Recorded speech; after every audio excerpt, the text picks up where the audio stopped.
Thanksgiving service. It's all relevant to that season, but in reality, is it really relevant to the time? No.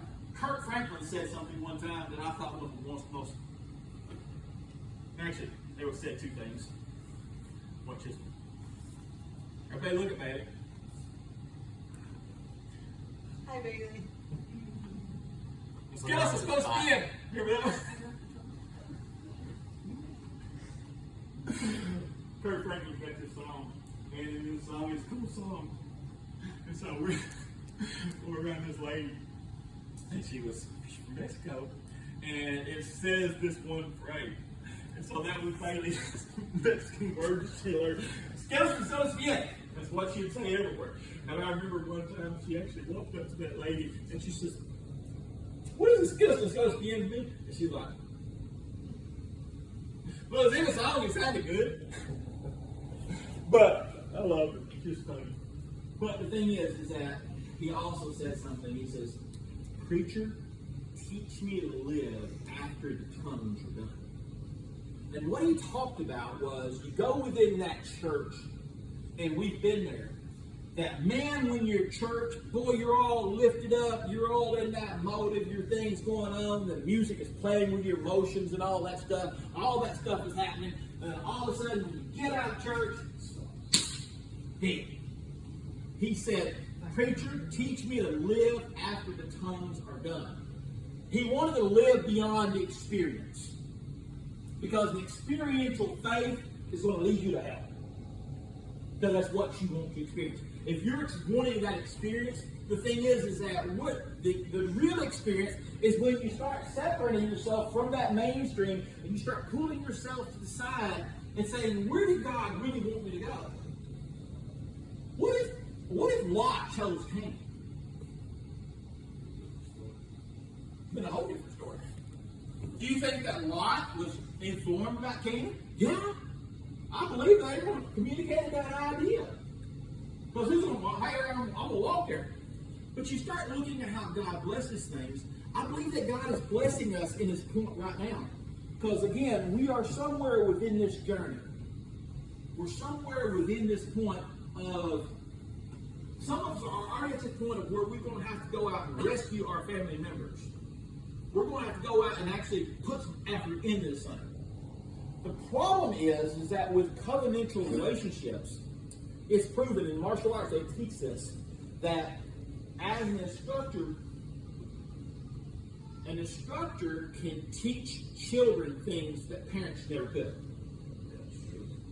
So a teacher can teach kids something you can't get them to do. So then, in covenantal relationship, they tap into that. In covenantal relationship, you reach out and help others. And you're always expecting God to do what? Yes, you're right. Did you know that she was my answered prayer? My prayer was that I did not know how. You might have heard this paranoia, how to lead your kids to God. I freaked out about it. How do I lead my daughter to God? How do I do this? How do I say this outside of a woman? And the woman don't work. And I remember that was my big thing back when the days of house prayer. Maybe has heard the story, but she's forgotten it because it's been several years. But the thing is that we would be down there at the altar and worship, and we'd praise the worship service, and I was always praying. And the thing is that in the back of my mind, I would go and do anything that God told me to go, and I would speak anywhere God told me to speak. But every breath behind everything that I was doing was for her. Everything. Because I believe that if I serve, if I do these things, I say, God, I will do these things, but I can't reach her. I can't tell her. I want to show her, but it's proven that a parent can't do this. So God, I have to give her to you. And so everything that I did during that time was for her salvation. Everything that I did. Africa, Mexico, all these things were for my daughter. And one day we're down there during praise and worship. And I'm basically crying. I'm begging God to save my daughter. Because I can't figure out the words to talk to my daughter about God. And all of a sudden, I hear these words. Open your eyes. And I look over there's Sister Ricky talking to Bailey.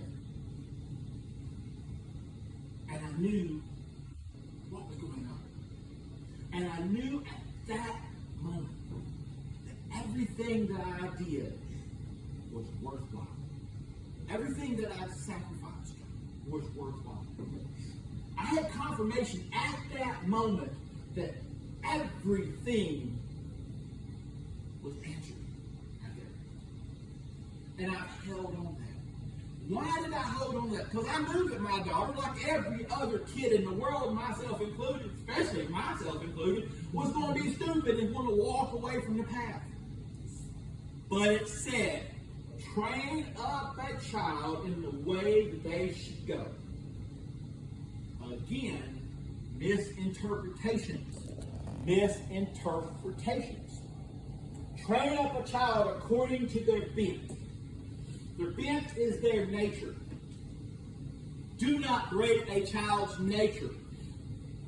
You break a child's nature, you broke that child. And so, David, if Bailey is stubborn now, it's because I didn't try to break her. I tried to figure out how to try to mold her. I used to tell her, hold a part of you, Bailey, back. So that in case everything fails, you still have the strength to pick up yourself and walk forward. Remember that girl? I always wanted my daughter to be strong because the last thing I wanted for my daughter to be was to be manipulated and guided, misguided by an idiot. I wanted her to be strong. I wanted her to be this woman that she is now.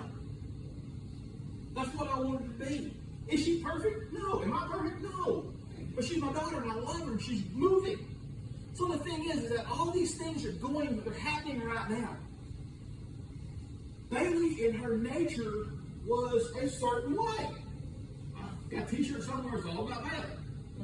I used to wear my shirt right. It's all about Bailey. But the thing is that I had to let God take care of her. I had to let God walk her through it because I can't do it. I can't mold her, I can't beat her, I can't break her. I'm smoking one. Yeah.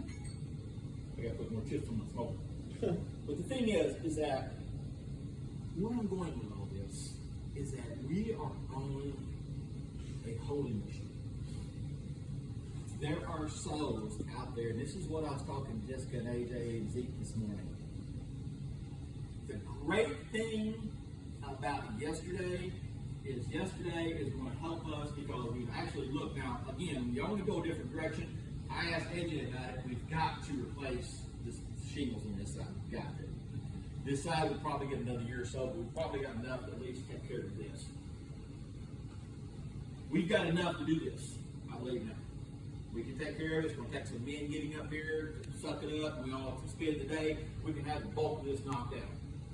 You know, get this taken care of. The problem. Good morning, everybody. Good morning, bad. I want you. I just go. Y'all see this? Y'all see that? Me, I can go down and figure that. Like I told Jessica. Now what? Yesterday was a step. Problem is with walking, if you ever try to stop, it's another step. What's the next step? Where are we going? Where are we going as a church? What is our vision? Where are we going as a church? What are we planning on doing? God is showing us where we're at. God is revealing it through the name Abraham. If we take the name of Abraham, you'll actually see it. That's the first letter in Abraham's name. You know what that is? That's the 11. That's the beginning of God. Abraham's name starts off. It's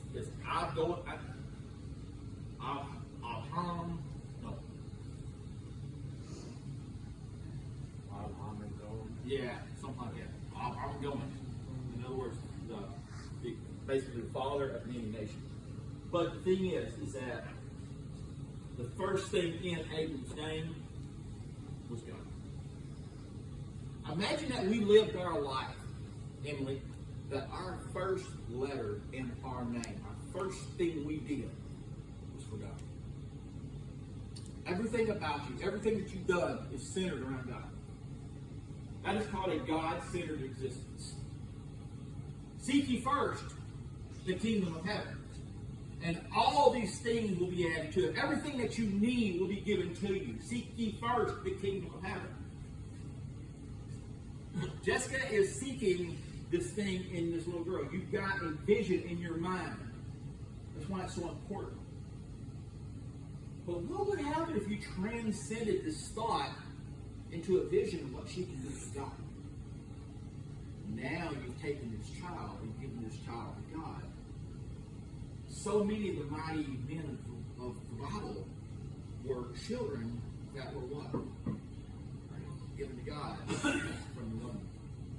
Imagine having that type of relationship, Carrie, that everything that you did was centered. For a long time there, I lived with that existence. That was my existence, was to serve God. Why? For my daughter. I wanted my daughter to have something. I wanted my daughter to become something. I wanted my daughter to have these things, and for these, but more than anything else, I wanted her to have a God. Because I knew that she would need this God. And why I knew that she would need this God? Because I knew that her children would need this God. If you want to know when it's going to happen, it's going to be closer to our grandchildren's age when society is at that point. It will be that bad. It's already that bad. You watch where Alyssa's age. Her age is going to be the one that shifts the entire balance. It's already happening with Lance and Emily's generation. But that younger generation is one who's really going to twist it because they're misguided. They're completely misguided because they've been sold into a God of self. They've also been sold into this idea that you can't say this and you can't say that. You can't label this. You can't label that. And you can't hurt nobody's feelings. You can't say it. Because we want to be an inclusive society. The Bible says, come ye out, be ye a separate people. The reason why my friend wanted a confirmation that all religions led to God, that way he could justify his belief and his way of thinking that his path will lead to God. It's flawed. That's dangerous. But even more so, what is the person behind it? Who is the person that is generating these thoughts? What is guiding our children? What is feeding our children?